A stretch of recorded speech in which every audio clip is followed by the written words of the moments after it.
Hello, my name is Emily, as you may or may not know, and today I want to talk about an issue that's been on my mind more and more recently. And that is the topic of being Asian enough or being whitewashed. I think that this is an experience that a lot of POC Americans go through. You know, am I Asian enough? Am I Black enough? Am I Latino enough? Am I Indian enough? Am I Native American enough? Etc., etc. So what triggered me to write this video is that I finally caved in and I got a TikTok. I know, I'm a weak-willed woman. Throw tomatoes at me, I know. In my first ever TikTok, I was speaking Mandarin, and then I got a whole bunch of comments from white people, but mostly Asian people, basically telling me that my Mandarin sucks. It was, you know, pathetic attempt. I wasn't even fooling the whites, honey, you know, things like that. And although they are rude, they are not necessarily wrong. You know, I had just started learning Mandarin a few months prior. It's a very hard language, you know, and Duolingo is my professor, so... You know, I didn't post that video claiming to be, you know, the goddess of Mandarin and all things Chinese. You know, it was a setup for a joke. Now, negative comments don't usually bother me. You know, I've been on the internet a long time. I've had to develop a very thick skin, you know, being a woman who is also a racial minority. You learn to deal with hate comments on the internet. But for some reason, the comments attacking my Mandarin, you know, hurt my feelings. I felt a little bit of a, ooh, my heart. I think that these comments hurt my feelings because, number one, I had been practicing my Mandarin for a few months, so then a whole bunch of people going off and telling me, you know, how much I suck and how it's a disgrace and, you know, blah, blah, blah and all this. Obviously, it made me feel self-conscious. And number two, I felt like I was, you know, somehow disrespecting my ancestors. I was, you know, disrespecting my Chinese heritage by not being able to speak my mother tongue perfectly when I had just started learning a few months prior. I felt like my ancestors were looking down at me like, well, BTS Lover 69 says that Emily's Mandarin sucks. Guess we gotta kick her out of the lineage now. You know, I just pictured all of my ancestors just sitting at a round table being like, did you guys see Emily's TikTok?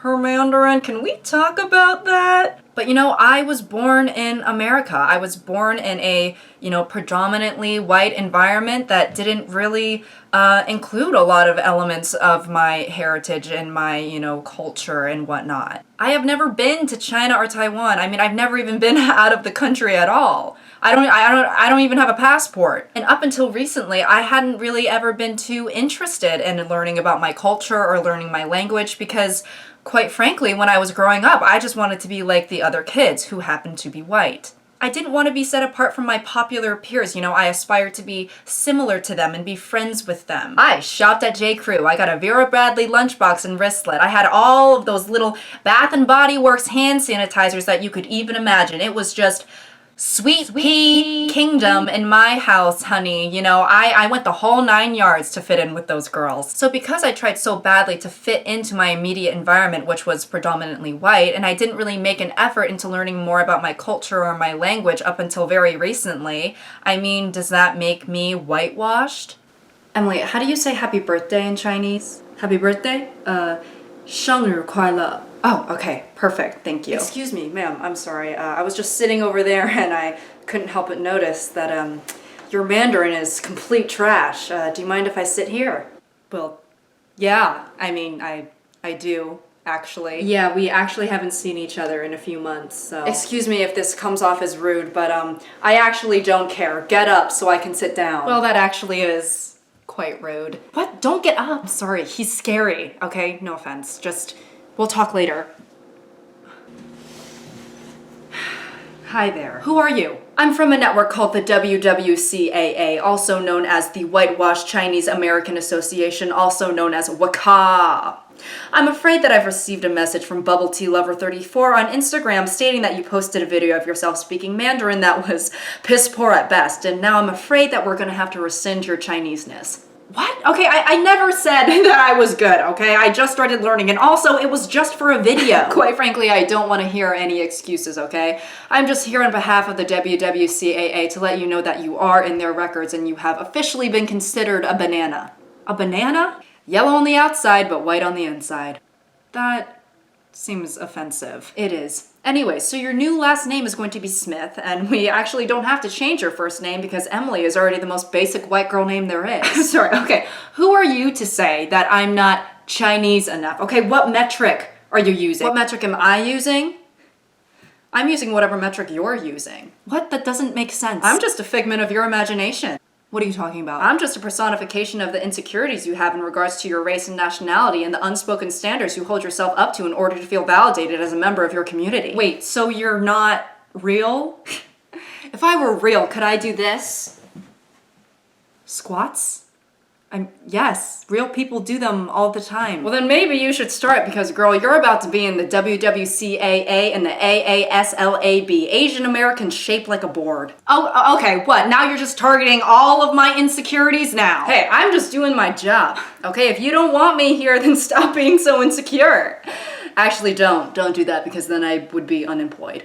So yes, a part of me does feel weirdly guilty for feeling so disconnected with my heritage and, only making an effort to have that connection now, really. However, the environment I grew up in didn't necessarily make it easy for me to, be proud of my heritage and show off being Chinese and Taiwanese. There are a lot of great things and fond memories I have about my school, but of course there are also negative ones. When talking about being whitewashed, it's mainly viewed as a negative thing among POC communities. But when you're growing up in a predominantly white area that isn't really considered culturally diverse, it can actually be a good thing to be whitewashed. If you aren't a whitewashed POC and you display parts of your culture, whether that be food, clothing, language, whatever, the other kids might think you're weird. Kids are mean. They don't understand the concept of being culturally diverse or anything like that. All they know is, kickball at recess and Tamagotchi. They don't think about cultural sensitivity. They just think, is that kid eating seaweed at lunch? Ew, that's weird. But if you adhere to the standards of the predominant population, in my case, whiteness, it gives you a higher chance of becoming cool, popular, well-liked, which for a lot of young kids who developmentally, are more concerned with what others think about them, that is a goal, to become cool and popular. Now, I don't know if a lot of my POC viewers can relate, but in order to gain the approval of my white peers, I would poke fun at myself a lot. Almost so I could do it before anyone else did, like I would make an Asian joke before someone else got the chance. And people thought it was funny back then, so essentially I just kept being racist towards myself so that I could be funny. But even when I tried to adhere to the standards of what my popular peers thought was cool or funny,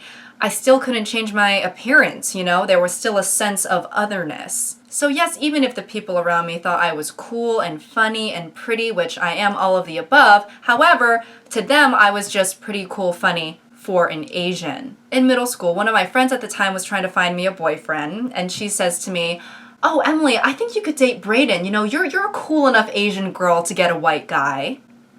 Another time I had someone say to me that I wasn't a real Asian because I was funny and popular. Apparently when I was growing up, and even to some people now, being Asian while also being funny, cool, pretty, etc. is an exception to the rule. These statements that I've heard growing up, and I'm sure a lot of other people have heard similar statements as well, these insinuate that Asian people can't have these positive characteristics by default. I'm sorry, but wow, you are gorgeous. Thank you. Do I know you? Oh my god, and you're funny too? I actually wasn't trying to be funny. I was just asking a genuine question. I'm in shock. I have to call someone about this. About what? Hello, National Geographic? I finally found one after years and years of looking. I have searched high and low, left and right, north, south, east, west, from the Panera on Willow Street to the Townsville Mall. It's only 2.5 miles. Truthfully, I thought about giving up. Many times. There were many sleepless nights where I thought, am I ever going to find my diamond in the rough? Am I ever going to get a drop of sweet libation in this drought? Can you just get to the point? I'm actually not talking to you. Anyways, I thought that my hard work and dedication would all be for nothing, but no. Finally, I have found a funny and pretty Asian.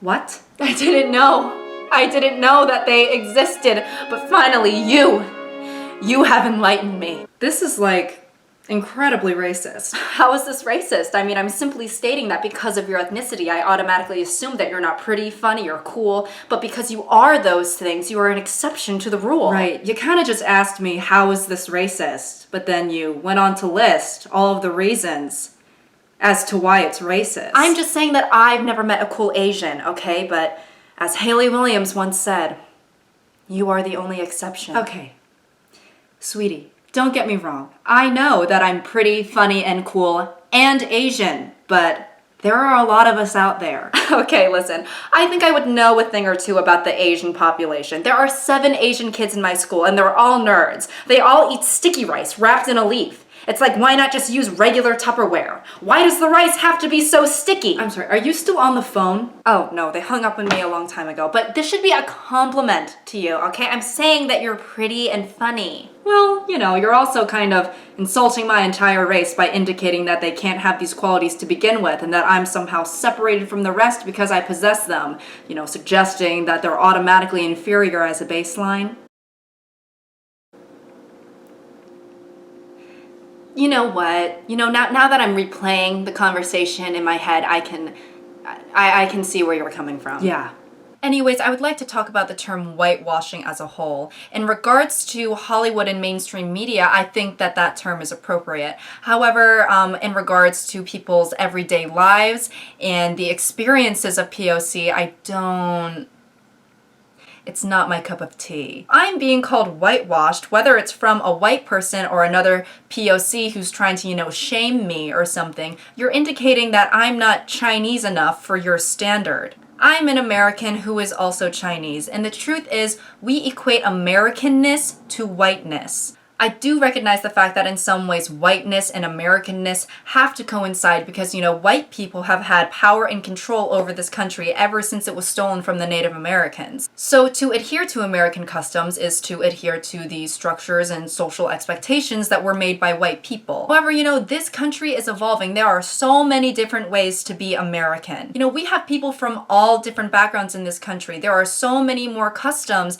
than just the white or American ones. Just because an American person of color is not adhering to their culture, although they were born in America, it doesn't mean that they're acting white. For example, in Crazy Rich Asians, when Constance Wu is discussing the conflict she's having with Henry Gold's mother, Awkwafina states that Michelle Yeoh sees Constance Wu as a banana, yellow on the outside but white on the inside. What about being an Asian American makes us more white? Throughout the history of this country, even if you were born here, if you're a person of color, you're still considered somewhat foreign. So on one hand, we're acting white, but on the other hand, we're still foreign. So what is it? For example, Anna May Wong. She's considered to be, you know, the first Asian American mainstream Hollywood star. She was born in LA. She was just as American as any of her co-stars or colleagues, but she was always considered foreign because of the way she looks. Anna May Wong had never been to China before until later in her life, and when she went to China for the first time in her life, all the tabloids were like, Anna May Wong, our Chinese princess, you know, headed back home, this or that. China wasn't her home. She was born in LA. So being American somehow makes us more white, but at the same time, we aren't seen as one of them. You know, hence the question that all POC get a lot, you know, where are you from? No, where are you really from? Even at work the other day, you know, one of my patients asked me, when did you immigrate here? And I was like, I don't know. I mean, I guess I immigrated here when I came out of my mother's vagina and then I was there. Bottom line, in my opinion, there is no right way to be Asian or to be American or to be both at the same time. There are so many experiences and backgrounds within each demographic. You know, there shouldn't be a set standard for fitting into either category. All I know is that I'm trying to improve my Mandarin. I want to go to China or Taiwan at some point, and I really want to learn more about my culture. And, you know, at the same time, I'm trying not to feel too guilty for, you know, only taking interest in these things, you know, up until now, very like college age. I don't know if a lot of you can relate to what I'm talking about, this kind of like identity weirdness. And I know that this video was slightly different than my other videos, you know, a tad less comedic and a tad more personal. However, I hope you guys enjoyed watching. Sorry if I rambled a lot, you know, I have a lot going on up here. It's just rats. Just rats running around all the time in my skull, so I always have a lot to say. Nonetheless, yeah, that's really all I have. Until next time. So I don't know if I was possessed by the air quote goblin or something, but I literally counted a total of 34 air quotes that I did throughout this video. Simply incredible. Air quotes is becoming more reflexive to me than like a peace sign, and that's saying a lot. Race and nationality and the unspoken standards you hold yourself up to in order to feel validated as a member of your community. I can't believe I did that on the first take. My mind. Queen. Legendary behavior. I'm sorry, but... hair in my mouth. I'm sorry. Oh my god.